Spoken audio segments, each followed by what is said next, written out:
দোয়ার কথা বলা হয়েছে এর আগে না? যে কোনো দোয়াতে আপনি যখন নিজের জন্য দোয়া করবেন, আল্লাহর প্রশংসা দিয়ে শুরু করবেন। দোয়া করার তরিকা শিখেন, অনেকে দোয়া করার তরিকা জানেন না, সরাসরি আল্লাহর কাছে চাওয়া, নিজের জন্য চাওয়া শুরু করলো। অথবা তারও প্রয়োজন আছে, সবসময় আমাদের প্রয়োজন আছে নিজের, কিন্তু ওর চাইতে বেশি গুরুত্বপূর্ণ ওর স্ত্রী অসুস্থ, ও ছেলে অসুস্থ, দোয়া বিসমিল্লাহ দিয়ে শুরু করেছে, আল্লাহ আমার ছেলেকে ভালো করে দাও। না, এটা তরিকা না দোয়া করার।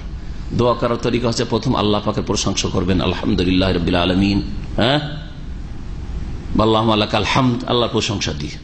জি, তারপরে নবীর উপর সালাতু সালাম পেশ, ওয়াসসালাতু ওয়াসসালামু আলা রাসূলিল কারীম।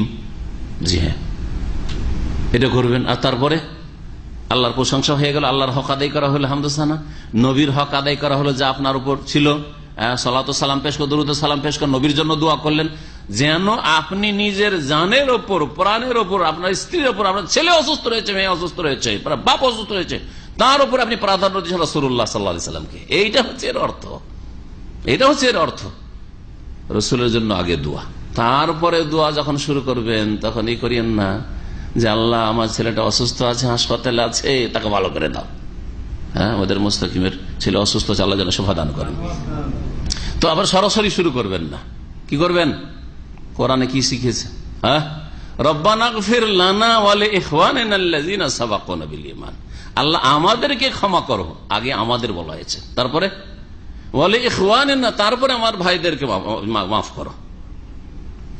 দোয়াগুলি গভীরভাবে কোরআনে চিন্তা করে দেখবেন। আর একটি দোয়া বলি, রব্বিগফিরলি ওয়া লিওয়ালিদাইয়া, বাপ মায়ের হক আল্লাহর পরে বললাম, তাই না?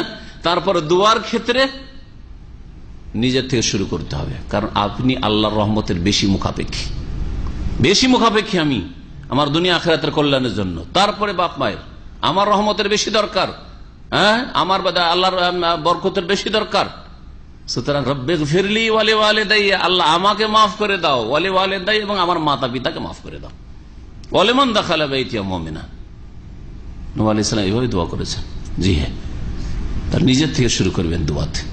শেষখানে যখন শেষ করবেন, আবার আপনি সেখানে নবী সাল্লাল্লাহু আলাইহি ওয়াসাল্লামের উপর দরুদ সালাম, সাল্লাল্লাহু নবিয়্যিনা মুহাম্মদ, এইভাবে, অথবা সুবহান রাব্বিকা রাব্বিল ইজ্জাতি আম্মা ইয়াসিফুন ওয়া সালামুল আলাল মুরসালিন আলহামদুলিল্লাহ, এইভাবে আপনি যখন কোনো বালা মুসিবত আসবে, আপনার উপর বালা মুসিবত আসবে, অথবা ভুল করেছেন, গুনাহ করেছেন, আল্লাহর কাছে ক্ষমা চাইছেন, তওবা করছেন, মাগফিরাত চাইছেন, দুটো ক্ষেত্র করা যেতে পারে, 11 হয়ে গেল।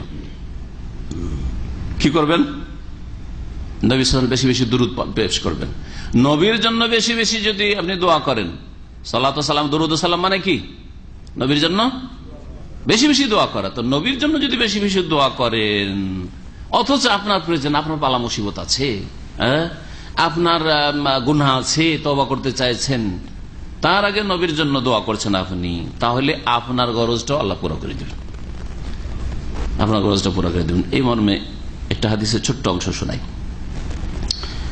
উবাই বিন কাব রাদিয়াল্লাহু তাআলা বলছেন, কুলতু, আমি বললাম, নবী সাল্লাল্লাহু আলাইহি ওয়াসাল্লাম যখন দুরূদ সালামের খুব ফজিলত বললেন, তখন আজআল্লাকা সালাতি কুল্লাহা, আপনার জন্য কি তাহলে সম্পূর্ণ দোয়াটাই আমি আপনার জন্য করব?